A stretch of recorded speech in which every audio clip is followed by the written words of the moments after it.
दोस्तों mobile phone से जुड़े नियमों में परिवर्तन हुआ है। आज से नए नियम लागू हो गए हैं, जैसे अधिकतम 9 सिम कार्ड ही अब भारतीय व्यक्ति ले सकते हैं। ऐसे में दोस्तों भारतीय टेलीकॉम डिपार्टमेंट ने कौन कौन से नियमों में परिवर्तन किया है और कौन कौन से नए रूल एंड रेगुलेशंस लागू किए हैं, जान लेते हैं इस वीडियो में डिटेल से। दरअसल दोस्तों अब देश के लोग अपने जीवन भर में अधिकतम 9 सिम कार्ड ही ले पाएंगे। वहीं फर्जी सिम लेने पर 3 साल जेल और 50 लाख तक का जुर्माना भी लगेगा। यानी कि दोस्तों 26 जून 2024 से नया टेलीकम्युनिकेशन कानून 2023 देश भर में लागू हो गया है। यह कानून सरकार को राष्ट्रीय सुरक्षा कारणों से किसी भी टेलीकॉम सर्विस या नेटवर्क के टेक ओवर मैनेजमेंट या उसे सस्पेंड करने की अनुमति देता है। युद्ध जैसी स्थिति में जरूरत पड़ने पर सरकार टेलीकॉम नेटवर्क पर मैसेज को इंटरसेप्ट भी कर सकती है। नए नियम के तहत भारत का कोई भी व्यक्ति अब 9 से ज्यादा सिम कार्ड नहीं ले पाएगा। वहीं जम्मू कश्मीर और नॉर्थ ईस्ट राज्य के लोग अधिकतम 6 सिम कार्ड ही ले सकेंगे। इससे ज्यादा सिम लेने पर पहली बार 50,000 रुपए और दूसरी बार 2 लाख रुपए के जुर्माने का प्रावधान है।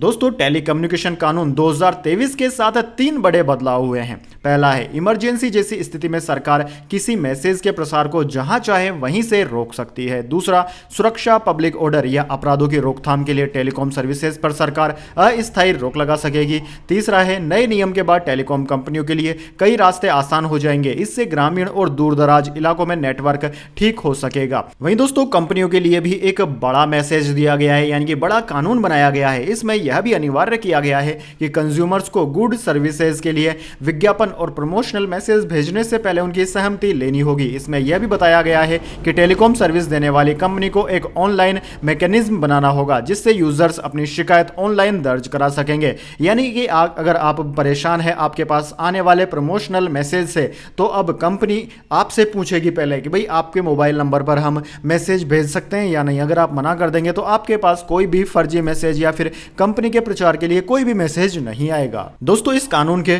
टोटल 62 सेक्शन हैं, अभी केवल 39 को लागू किया गया है। टेलीकॉम बिल पिछले साल 20 दिसंबर को लोकसभा और 21 दिसंबर को राज्यसभा में पास हो गया था। उसके बाद राष्ट्रपति द्रौपदी मुर्मू की मंजूरी के बाद यह कानून में बदल गया था। इस कानून में टोटल 62 सेक्शन है, अभी इसमें से केवल 39 सेक्शन ही लागू हो रहे हैं। वहीं दोस्तों आपको बता दें यह कानून 138 साल पुराने भारतीय टेलीग्राफ अधिनियम को बदलेगा जो टेलीकॉम सेक्टर को कंट्रोल करता है। इसके अलावा the Indian wireless telegraph act 1933 की भी यह बिल जगह ले लेगा। यह ट्राई एक्ट 1997 को भी संशोधित करेगा। वहीं दोस्तों बिल में टेलीकॉम स्पेक्ट्रम के एडमिनिस्ट्रेटिव एलोकेशन का प्रावधान है जिससे सर्विसेज की शुरुआत में तेजी आएगी। नए बिल से अमेरिकी बिजनेसमैन एलन मस्क की स्टारलिंक जैसी विदेशी कंपनियों को भी फायदा होगा, वहीं जियो को इससे नुकसान हो सकता है। वैसे दोस्तों इस बिल से जुड़ी बातें अश्विनी वैष्णव ने अपने भाषण में भी बताई है। उन्होंने कहा है कि फर्जी तरीके से अब सिम लेने पर 3 साल या फिर 50 लाख रुपए या फिर दोनों का जुर्माना का प्रावधान है। 100 से ज्यादा लाइसेंस की जगह अब केवल एक आसान सा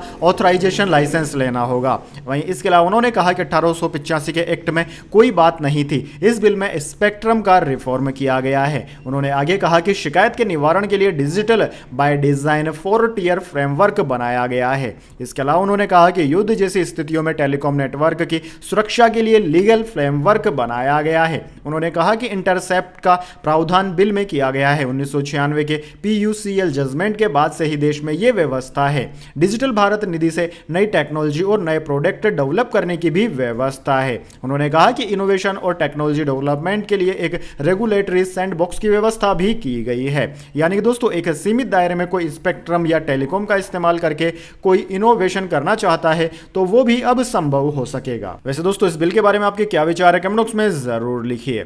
धन्यवाद। अगर वीडियो आपको पसंद आई तो वीडियो को लाइक और शेयर जरूर करें। धन्यवाद। वंदे मातरम। जय हिंद, जय भारत।